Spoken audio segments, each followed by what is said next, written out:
Good morning everyone.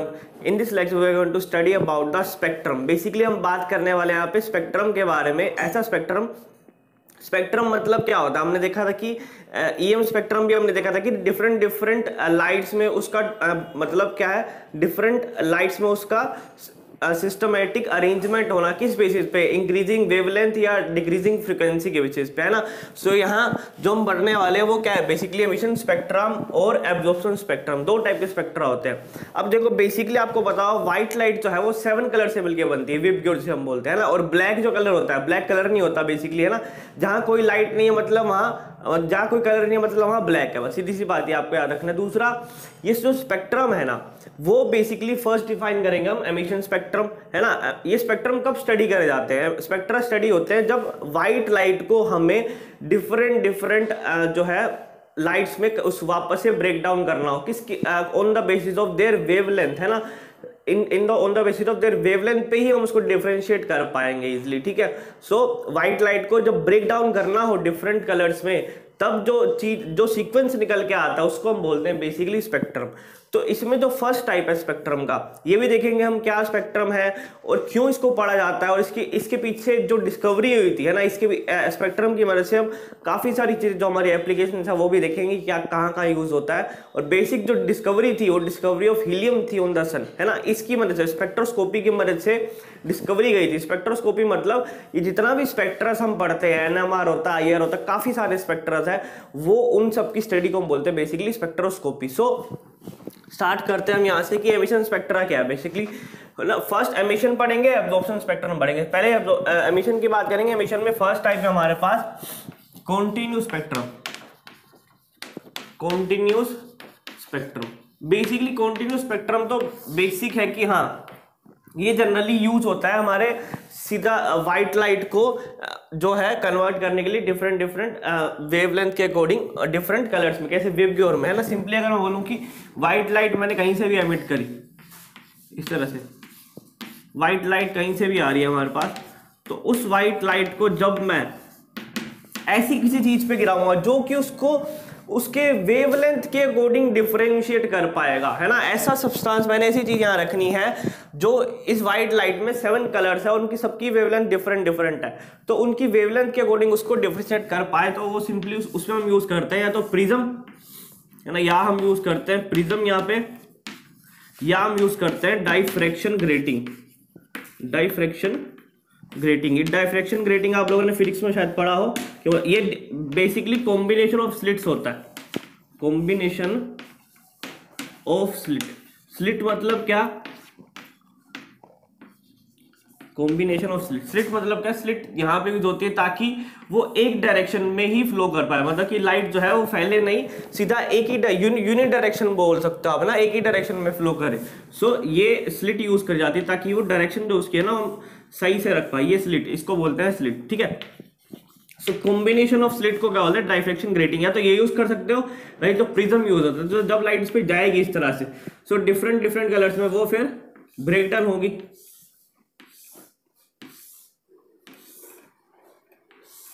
इस तरह से। अब ये डिफरेंट कलर्स क्यों ब्रेक डाउन हुआ, उसका रीजन क्या है ना, इसका रीजन क्या है कि वेवलेंथ जो है ना,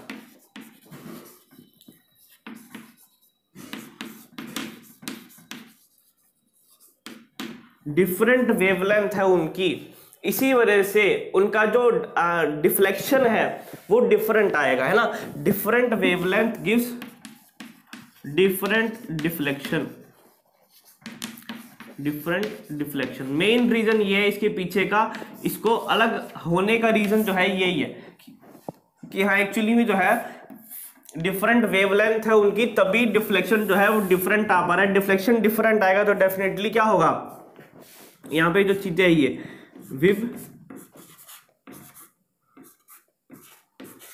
विबग्योर, ठीक है, इस तरह से, है ना। अब यहाँ पे आप लोगों ने एक बात देखी, नोटिस करी हुई कि विबग्योर मैंने इस तरह से लिखा, इसका मतलब क्या है। अब आप लोगों को याद हो जो सीक्वेंस थी हमने लिखी थी विबग्योर इस टाइप से, है ना। विबग्योर में जो वेवलेंथ थी वो किसकी सब जा रही थी, रेड की, है ना। रेड की वेवलेंथ हाई है और इसकी वेवलेंथ लो है। सो मतलब क्या है, जिसकी वेवलेंथ जितनी कम होगी उसकी डिफ्लेक्शन उतनी ज्यादा, है ना। क्या बोल रहे, क्या देखी हमने बात की, हाँ देखो पास इस तरह से डिफ्लेक्ट सबसे ज्यादा कौन कर रहा है? वॉयलेट ही तो कर रहा है। So more the sorry lesser the wavelength,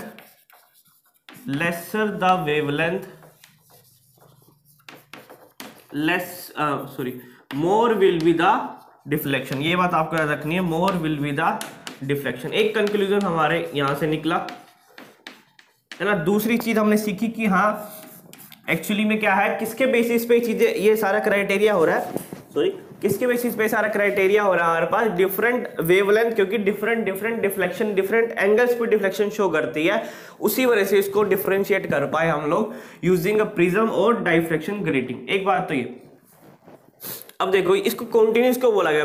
continuous क्योंकि रीजन बीइंग क्या है, ये बिल्कुल आपस में मर्ज्ड है ना, आपस में बिल्कुल मर्ज है, एकदम इस तरह से स्पेक्ट्रम बनेगा बिल्कुल कॉन्टिन्यू की फॉर्म में, इस तरह से कुछ बोल सकते हो, ये इस तरह से आपको दिखेगा। हाँ वो मेरे पास चौक नहीं है डिफरेंट कलर को शो करने के लिए, बट आप समझ सकते हो कि हाँ तो ये वॉयलेट है, यहाँ पे ये इंडिगो है, यहाँ तक इस तरह से ये वॉयलेट है ना, यहाँ तक इंडिगो है, फिर ब्लू है, फिर ग्रीन है, फिर येलो, फिर ऑरेंज एंड देन रेड। इस तरह से कॉन्टिन्यूस स्पेक्ट्रम बनता है हमारे पास, इसलिए इसको नाम दिया गया कॉन्टिन्यूस स्पेक्ट्रम है ना। और ये एमिशन स्पेक्ट्रम है ना, व्हाइट लाइट एमिट करी हुई हमारे स्लिट से एक यूनिक डायरेक्शन में फॉर्म में जाएगी और प्रिज्म पे जाके लगेगी और सिंपली स्प्लिट हो जाएगी। सो ये था हमारा बेसिकली एमिशन कॉन्टिन्यूस स्पेक्ट्रम। हम सेकंड पार्ट करेंगे इसका, एमिशन लाइन स्पेक्ट्रम, उसमें देखते हैं क्या होता है। अब अगर मैं यहाँ पे बात करूँ आपसे second type of emission spectra, वो है हमारे पास लाइन स्पेक्ट्रा। देखो उसमें और इसमें फर्क क्या है, वहां बात कर रहे थे हम कॉन्टिन्यूस स्पेक्ट्रा, मतलब बिल्कुल कॉन्टिन्यूस था, कोई डिफरेंशिएशन नहीं कर पा रहा था कि हाँ कि ऐसा, मतलब लाइंस वहां पे नहीं दिख रही थी। बट यहाँ पे जो लाइन स्पेक्ट्रम में है ना, वो क्लियरली आपको एक स्पेक्ट्रल लाइंस की फॉर्म में दिखेगा बस, और कुछ नहीं है ना, सिर्फ और सिर्फ लाइन दिखेगी, उसको बोलेंगे वो स्पेक्ट्रल लाइंस, ठीक है। सो बेसिकली एक्सपेक्टेड क्या था मैं सोच रहा था कि हाँ एक्सपेक्टेड जो आएगा वो ये आना चाहिए, बट एक्चुअल जो हमें मिला था उसकी हम बात करेंगे अभी कि एक्चुअली में क्या मिला था हमें स्पेक्ट्रम। देखो ये चीज तब पॉसिबल है या तो मैं किसी भी एलिमेंट को या कंपाउंड को मैं हीट करूं जनरली, है ना। यहाँ पे हमने NaCl को हीट आउट किया है ना, NaCl सोडियम क्लोराइड लिया, मैंने उसको हीट किया, हीट देने से क्या हुआ, उसने एक लाइट एमिट करी है ना। एमिशन स्पेक्ट्रम की बात करें, लाइट एमिट करी, उसमें से एमिट करने के बाद स्लिट से हमने उसको क्रॉस करवाया एक यूनिट डायरेक्शन बनाने के लिए। उसके बाद क्या, सिंपली प्रिज्म ने उसको दो ही सिर्फ लाइंस में तोड़ा। एक लाइन की वेवलेंथ यहाँ पर 5896 एंगस्ट्रॉम, दूसरे की थी 5890 एंगस्ट्रॉम, ठीक है, दो ही लाइंस थी। अब देखो, अब यहाँ पे क्वेश्चन आता है कि ये क्या हुआ कि दो लाइंस में टूट गया, अब बाकी लाइंस कहाँ गई, है ना।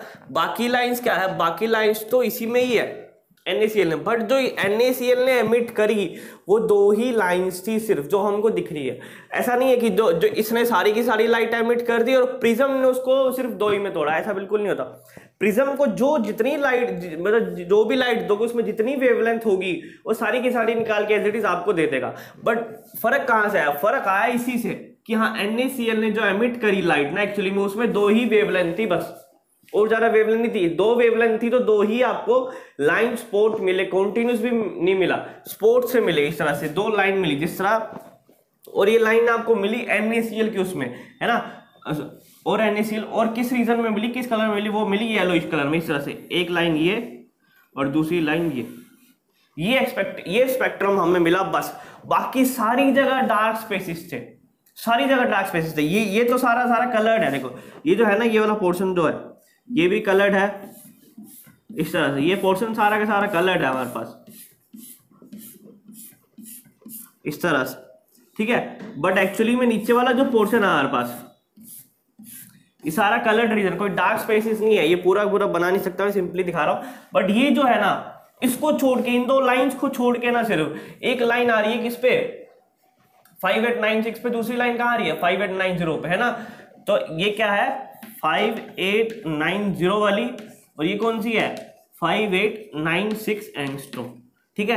ये दो लाइट दिखती है हमें सिर्फ, उसके अलावा सारा का सारा डार्क चीज दिखेगा आपको, और कुछ नहीं दिखने वाला, सिर्फ डार्क, वहां पे ब्लैक होगा। ये एरिया कौन सा है, ये एरिया मैंने शो किया यहाँ पे ब्लैक एरिया, यहाँ पे कुछ भी नहीं है, सिर्फ और सिर्फ ब्लैक है। सो एक्चुअल में हमको ये मिला, एक्सपेक्टेड ये था कि हाँ कॉन्टिन्यूस स्पेक्ट्रम मिलेगा कि हाँ इसमें सारी लाइन शो हो जाएगी, बट एक्चुअली ऐसा नहीं था।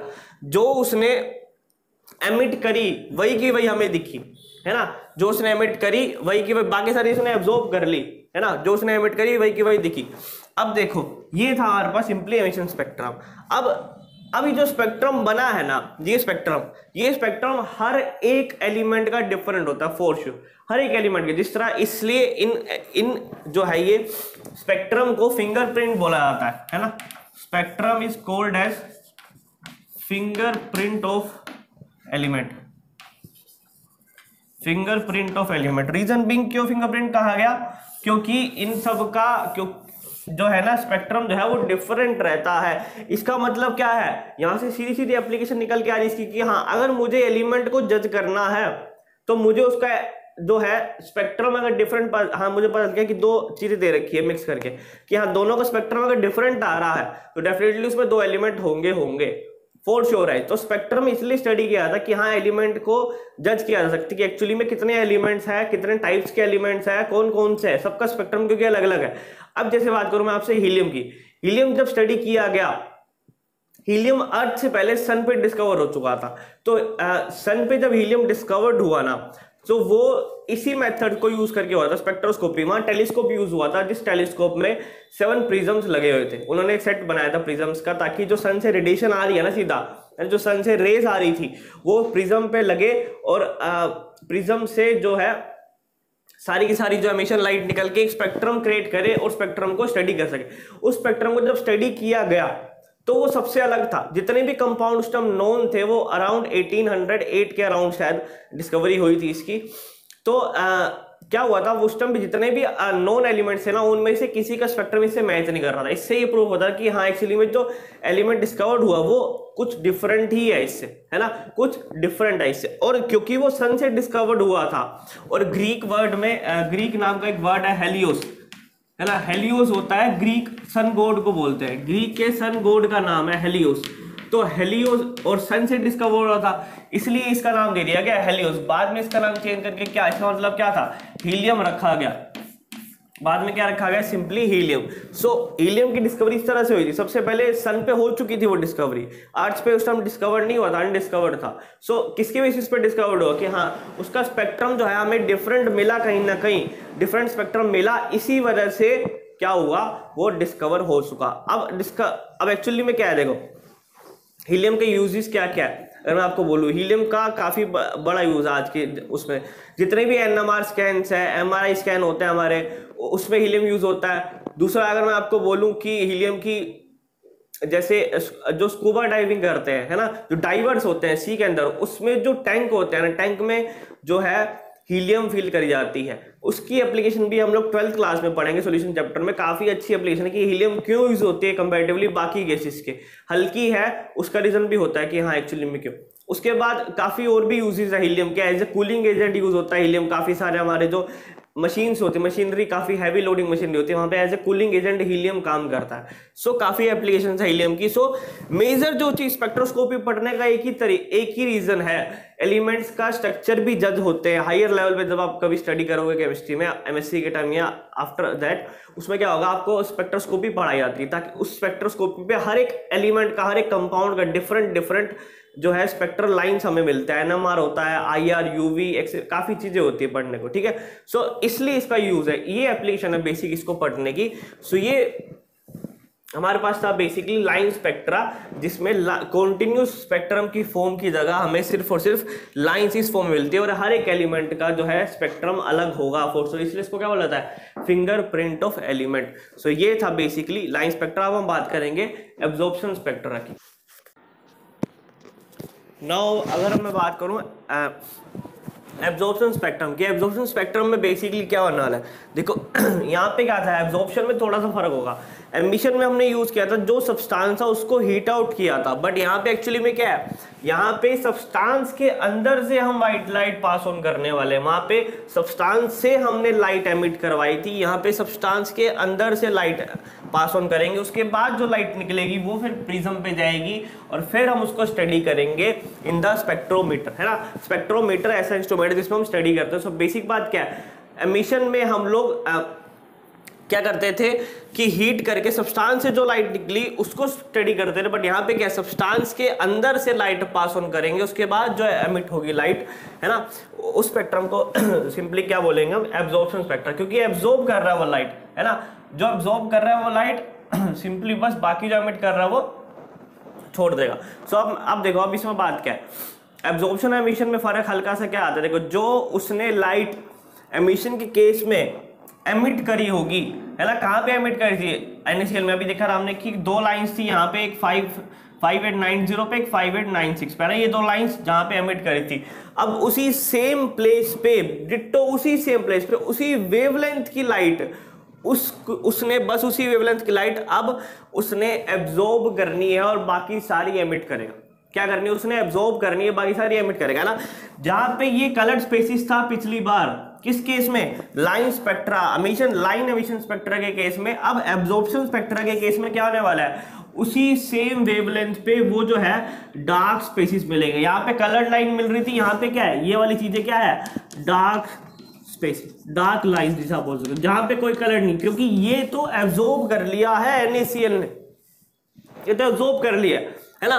बाकी जो चीज बची वो जाएगी, है ना, क्योंकि देखो अगर जो चीज एब्जॉर्ब करी है उसने, है ना, एब्जॉर्ब कर लिया NaCl ने, एब्जॉर्ब करने के बाद उसको हीट करोगे तो वही तो एमिट करेगा ना, जो चीज उसके पास है वही तो एमिट कर सकेगा। सो बेसिक बात क्या कि जब भी व्हाइट लाइट उस पर पड़ेगी तो जो चीज उसने एब्जॉर्ब करी है उसके बाद जब उसको हीट करोगे तो जो लाइट छोड़ेगा वही वेवलेंथ की लाइट छोड़ने वाला है जो उसने पहले एब्जॉर्ब करी थी। सो मतलब जो रिलेशन है इसमें आप लोग समझ पा रहे हो कि हाँ कि उसी सेम प्लेस पे, देखो मैंने डायग्राम इस तरह से बनाया कि समझ आ जाए आपको, इसी सेम प्लेस पे जहां पे ये लाइन थी उसी वेवलेंथ की लाइट जो है यहाँ पे उसी वेवलेंथ की लाइट जो है वो यहाँ पे एब्जॉर्ब करेगा। सो मतलब मैं क्या बोल सकता हूं कि, है ना, लाइट ऑफ वेवलेंथ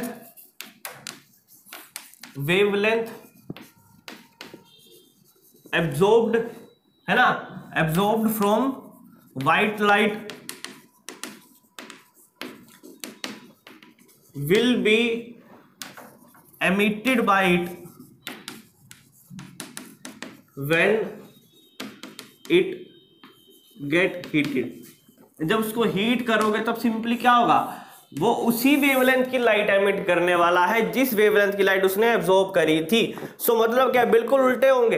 अगर यहाँ पे कलर्ड लाइंस आ रही है किस केस में, लाइन स्पेक्ट्रा में, तो एब्जॉर्प्शन में क्या आएगा, एब्जॉर्प्शन में आने वाला सिंपली यहाँ पे क्या, कॉन्टिन्यूस स्पेक्ट्रा के बीच में, यहाँ पे इसको क्या बोला कि bright coloured line separated by dark spaces, है ना, bright coloured line separated by dark space, dark space के बीच सेपरेटेड है। बट यहाँ पे क्या है, यहाँ पे dark line is in between the continuous coloured spectra, है ना, dark line in between coloured spectra, लिख सकता हूं dark line in between coloured spectra. So ये था मेजर जो है डिफरेंस इन दोनों के बीच का, ठीक है। यहाँ पे एक और चीज हम यूज कर सकते हैं, बेसिकली जो एमिशन स्पेक्ट्रा में था वहां पे हम NaCl की जगह एमिशन की बात कर रहा हूँ, तो वहां पे हम लोग हाइड्रोजन गैस भी यूज कर सकते हैं। हाइड्रोजन गैस को लो प्रेशर पे रखेंगे, उसको करंट पास ऑन करेंगे तो उसमें से भी रेडिएशन निकलेगी डेफिनेटली, है ना, तो वो रेडिएशन भी हम लोग यूज कर सकते हैं यहाँ पे स्पेक्ट्रा की फॉर्म में। सो ये मेजर डिफरेंस था इनके बीच का। अब थोड़ा सा एक दो और देख लेते हैं कि क्या जो डिफरेंस है एमिशन और एब्जॉर्प्शन में। सबसे पहला डिफरेंस तो ये है कि भाई इसमें जो है एमिटेड होता है, इसमें एब्जॉर्ब लाइट होती है ना, एक बात तो ये। दूसरा मैं बोलूं कि यहाँ पे जो चीज जिस वेवलेंथ की लाइट